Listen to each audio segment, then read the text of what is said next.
Brian, we've heard about RMDs, required minimum distributions. What exactly are those? Yeah, the when you get hit a certain age, and currently it's age 72 when we're making this video anyway. It used to be 70 and a half, but when you hit that age, the government wants some money.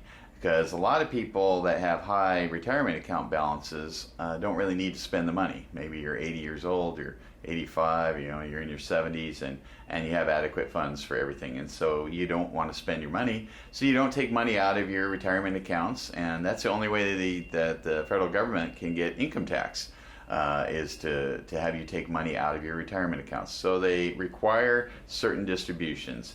They start out at about 3.7% roughly. So if you had $1 million in all your retirement accounts and you're 72 years old, you're going to be told, gee, you got to take $37,000 out. Now, what if you have it in 3 different accounts? You have an annuity, you have 2 different brokerage accounts. Do you have to take it out of all 3? No, you do not. You just need to get $37,000 out somewhere and pay tax on that. So really what an RMD is the government telling you you got to take money from your left pocket and move it over to your right pocket, and while it's moving, they're going to grab a certain percentage, whatever your marginal income tax rate is, on that movement of the money. So there's sort of like a toll booth in between those 2 pockets, if I'm hearing you correctly. As you said, if you have $1 million now with an RMD, you don't have to take out the entire million. No. So let's say you just turned 72. I mentioned you might have $37,000.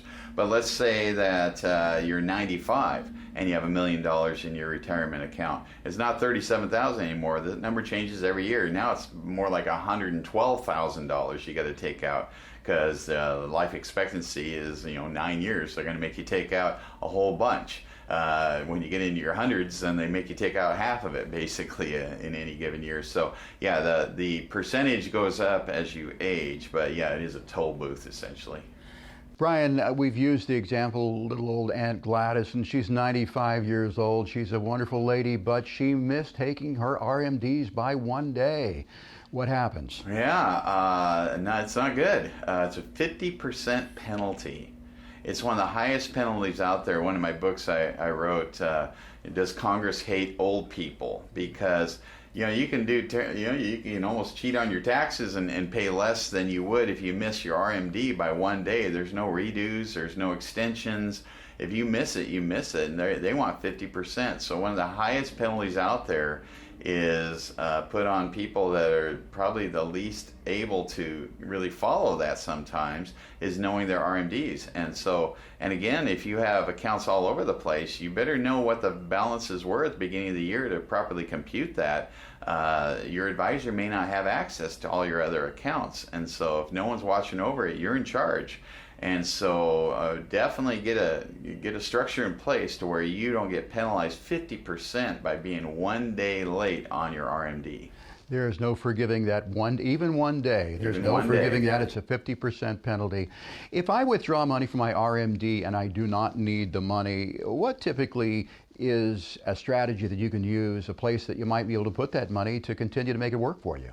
Yeah, I mean, you're going to move it from your left pocket to your right pocket. You're going to give up some of it. So let's say you're in the 20% bracket and you moved 100 grand over. Now you got 80 grand. So you got to sell whatever you were invested in your IRA. You put it into your non-qualified account now, and then you invest accordingly. So that's kind of what you can do. You might, if you don't like taxes like that, certainly if you've been moving money into a Roth over the years, and you've converted your money in your IRA type account into a Roth IRA, those are not subject to the RMD rules. Brian, thanks for telling us more about required minimum distributions.